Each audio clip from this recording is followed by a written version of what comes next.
Lose weight during the holidays. So when it comes to the holidays, it's a myth that we all have to gain weight during the holidays, even though it happens to many, many, many people. So if you do not want to fall victim to gaining extra weight during body fat during the holidays, you don't have to. So consider this little plan right now.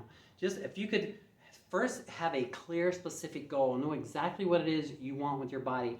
If you could wave a realistic magic wand and you can have your body, your health, your energy, any kind of way you wanted it to be between now and a year from now, 3 years from now, 10 years from now, how do you see yourself? The clearer and the more specific you can be on your physique, the better. And then create good habits around exercising, eating healthy with fruits, vegetables, whole grains, legumes, lentils, nuts, and seeds. Get your sleep, supplement intelligently, and keep working on your mindset.